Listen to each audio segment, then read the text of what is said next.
जनतेचा अधिकारनामा जाणीव हक्काची या न्यूज चॅनल मध्ये आपले स्वागत आहे। आर्ट ऑफ लिव्हिंग शिबिर मोठ्या उत्साहात संपन्न। आज इचलकरंजीमध्ये art of living happiness program दिनांक 21 मे ते 25 मे 2024 रोजी गायत्री भवन या ठिकाणी अमित पंजवानी व दिनेश वाधवानी यांच्या माध्यमातून आयोजन करण्यात आले होते।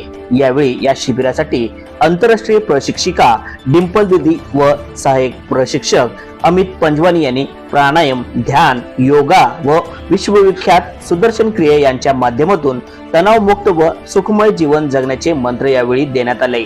याचबरोबर आर्ट ऑफ लिव्हिंग हॅपीनेस शिबिरामध्ये तब्बल 145 पेक्षाही जास्त नागरिकांनी आपला सहभाग नोंदविला होता। श्री श्री रविशंकरजी यांनी 1982 साली आर्ट ऑफ लिव्हिंग या संस्थेची स्थापना केली। या संस्थेच्या माध्यमातून तणावमुक्ती व समाजातील सलोखा राहावा हेच उद्देश डोळ्यासमोर ठेवून या संस्थेची स्थापना करण्यात आली आहे। आता या संस्थेची शाखा देशभर तसेच परदेशातही आहे, अशी माहिती अमित पंजवानी यांनी दिली। यावेळी या शिबिराच्या माध्यमातून आपल्या जीवनातील अनेक अडचणीमुळे आपण तणावाखाली जात असतो, त्यामुळेच आपण अनेक आजारांना सामोरे जात असतो। त्यालाच एक उपाय म्हणजे सुदर्शन क्रिया। या क्रियेमुळे आपण आपल्या आजारापासून मुक्तता मिळते, असे मार्गदर्शन आंतरराष्ट्रीय प्रशिक्षिका डिंपल दीदी यांनी केले। इचलकरंजी शहरात गेली 15 ते 16 वर्ष झाले अमित पंजवानी हे आर्ट ऑफ लिव्हिंगचे शिबिर भरवतात व लोकांच्या आयुष्यात आनंद देण्याचे कार्य करीत आहेत। आपला सर्व व्यवसाय व परिवार सांभाळून हे कार्य करीत आहेत, असे प्रतिपादन आकाश पंजवानी यांनी केले। या शिबिरासाठी आकाश पंजवानी, ममता जोशी, दिनेश वाधवानी, गजानन डाके, रेवती कानेटकर, सुभाष गडम, रुपेश कांबळे, कशिश पंजवानी, उमंग पंजवानी, विवेक शेट्टी, राहुल कोष्टी आदी सहकाऱ्यांचे मोलाचे सहकार्य लाभले। न्यूज चॅनल नेटवर्क सह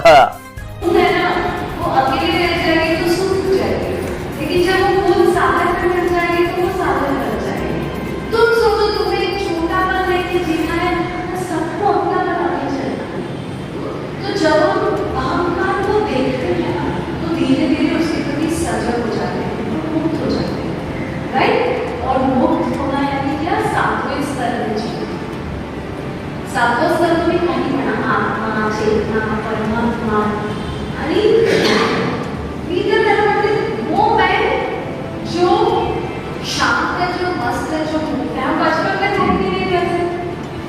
बचपन में कोई ईगो था क्या? कोणाच्याही दातात होतं जेवायचं, कोणाच्याही घरात जाऊन कानावर भूक लागली, अभी भूक लगे तो करना ओके क्या है, इनको बीच में आ जाएगा, राइट। तो देखो ये अहंकार से मुक्त कैसे होते हैं? तो देखो ऐसा कहते हैं कि जब पुरातन काल शत्रु कौन है? स्मृति, वो हमें वर्तमान में जीवित नहीं, राइट। फिर उसके बाद में ईगो, अहंकार। देखो अहंकार होना चाहिए, अहंकार नहीं होगा तो क्या होगा? आगे नहीं बढ़ पाएंगे। माझ्यात काहीच अहंकार नाही, मेरी है अहंकार है। देखो गुरुदेव कहते हैं अहंकार 2 प्रकार का होता है। एक होता है जो तुम्हें ड्राइव देता है, आगे ले जाता है, और दूसरा जो तुम्हें संकुचित करता है। मी वेगळा आहे, मी असा आहे, स्मार्ट है, वो क्या करते हैं? तुम्हें समुचित लोगों से दूर ले जाते हैं। और अहंकार में 2 पहलू हैं। एक होता है विस्तृत अहंकार और दूसरा होता है छोटा, ना, जिसे हम समुचित अहंकार। विस्तृत यानी क्या? देखो अभी आप समझो डिपेंडेंट झालं तर पण तरी बॉडीगार्ड बरोबर पाहिजे, मग ऑफिस मधला माणूस असेल, वाईफ असेल, मित्र असेल, कोणतरी बरोबर घेऊनच जातात। या 5 दिवसाला आम्ही सांगितलं या म्हणून, त्यावेळी असं वाटत होतं की कोणतरी बरोबर पाहिजे। मग वाईफला विचारलं, तिचं काहीतरी शेड्यूल होतं, तिचं जमलं, त्यामुळे कारण बरोबर होती की कार सोडावं का करू नये। येत्या बघितलं गाडी जवळ लावायला, सगळे आधी लवकर येत होते, त्यामुळे गाडी पण लांब लावत तिकडनं चालत यायला लागत होतं। तर कुठेतरी कोणतरी आधार पाहिजे असं वाटत होतं। तर 6 दिवस झालं मला नाही वाटत कोणाला मी असं सपोर्टसाठी बोलवलं आणि त्यांना हे करायचं।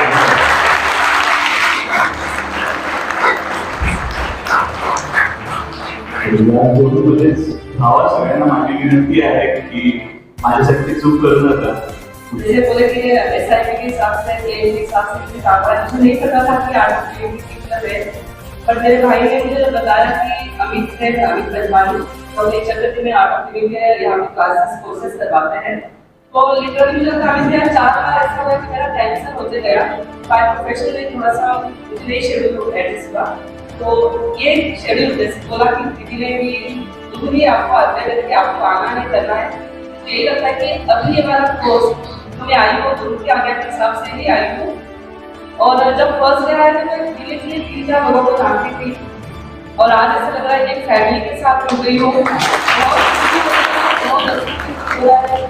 जैसे दूसरे मुझे यहाँ पर मेरे स्कूल की टीचर तक मैंने सोचा भी नहीं कि स्कूल की टीचर मुझे इधर मिलेगी। बहुत अच्छा लग रहा है और तो आपका फॉलो वाला पॉइंट है चलने का बहुत अच्छा है। इससे हम लोग टच में रहेंगे तो हमें पता चलता है कि हाँ ये सब ये करना है, हमें इसमें कंटिन्यूटी रखनी है और डेफिनेटली आप लोगों को देख के लोगों के एक्सपीरियंस को देख सकता है कि कैसे कंटिन्यू करके आपण लिव्हिंग करतात बेसिक माहिती की काहीतरी मेडिटेशन वगैरे योगा असते एवढंच मला बेसिक माहिती श्री रविशंकर म्हणून मी थोडं ऐकलं होतं ते मला म्हणजे विचारायचं होतं मॅडम असं काय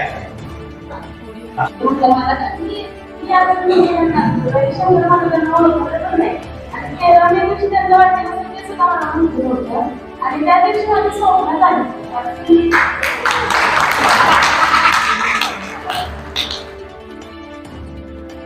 आणि मी तिला जेव्हा भेट झाली ना तेव्हा पहिला मेसेज केला असं झालं तर तिला मी असं म्हणजे तू 7 लाख केलीस ते तर मला कमी आहे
कोणत्याच अधिकारनामा जाणीव हक्काची या न्यूज चॅनलला लाईक, शेअर व सबस्क्राईब करण्यास विसरू नका व सदैव रहा अपडेट।